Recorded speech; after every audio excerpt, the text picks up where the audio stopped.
This is a tooth that has a cavity in it that looks like it's relatively simple. You can see the gray area around the brown inside spot. And here we are removing the top layer of enamel. Enamel is actually the hardest tissue in the body.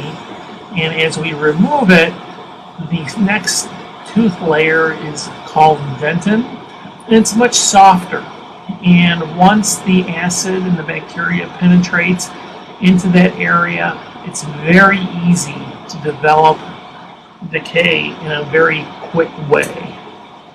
And you can see how, as the filling is developed, it's brown and significantly larger than what it looks like from when we started. And it goes horizontally or in a wider position, and that needs to be cleared up from on top so that we can adequately place the filling.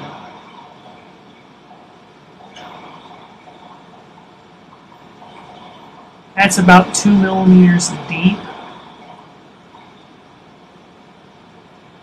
and we still have a significant amount of tooth and decay that needs to be taken care of. Now, teeth are meant to be hard, not soft, and we'll go in and use an instrument called the spoon excavator, and you'll see how the filling is the tooth is just still soft. So we'll need to go in and continue to remove the tooth-colored material. It's colored brown, not tooth-colored, but the brown decay. This is a round burr, and we're removing the decay in a very gingerly way. And in a minute we'll use some decay detecting material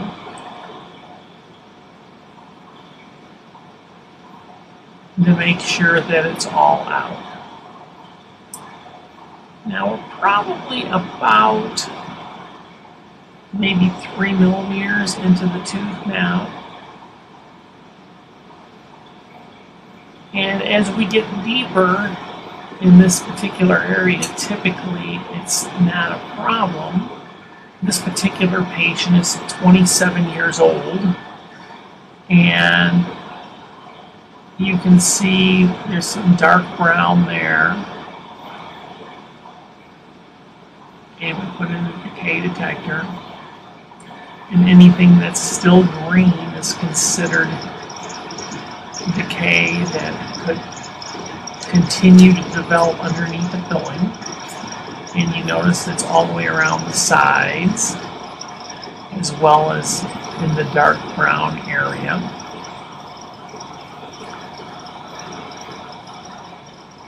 And so this is a diamond burr that allows us to remove the decay at the dentin and enamel junction, right where the dentin and the enamel come together. Is very susceptible to the decay right there. We're removing some.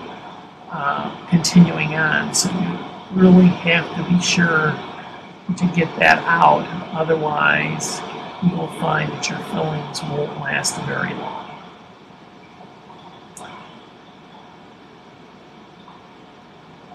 And we go back to using the round burr, cleaning that up, and as we do, you'll notice that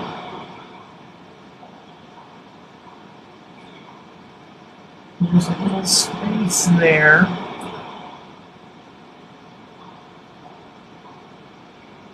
It has like a whitish corner, grayish corner right there.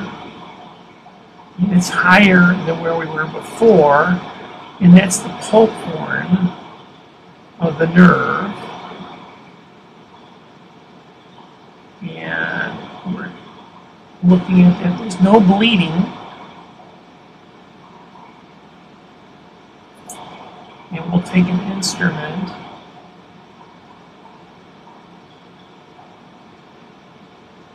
and determine where we are. You can see that there's just a little hair of a hole there, and that's where the nerve is. There's still no bleeding. And if we continued, we would end up pulling the pulp chamber. And we need to double check and make sure that the other area of the tooth that has any soft tooth structure. You can see we're still peeling out areas of decay there. And so we finish removing as much decay as possible, and we will come back and put in a dressing. Different people use different things for pulp caps. The most popular and traditional is some sort of calcium hydroxide. Some people actually put filling directly over it. That doesn't seem to work out very well. Vitrabond, which is a glass ionomer that bonds the tooth. The dentin also is very popular, which is what we'll be placing here. And we'll go ahead and place a layer of the Vitrabond.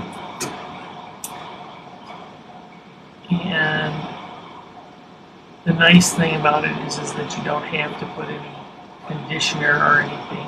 Once it's clean, you can put the Vitrabond directly there, light cure it, come back and clean up the sides, and then put in your normal filling.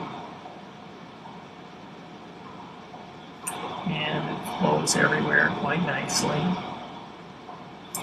And the idea is for the tooth to develop more dentin around the area of the exposure. And there's the creamy pulp cap.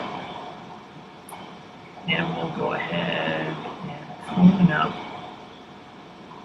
And you can see that's bonded and cured. And now we'll start to replace the self-etching primer. This is a clear fill SE bond.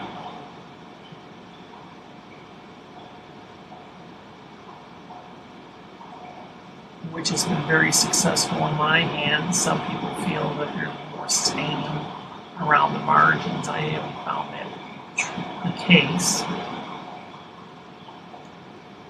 There's the bonding liquid. Cure and bed. And we place a regular filling over the tooth in increments.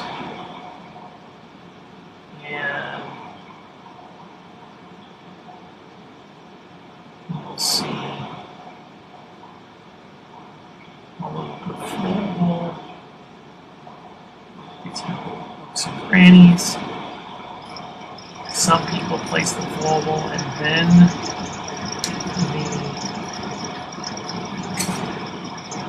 the material at the same time. Some people cure the flowable.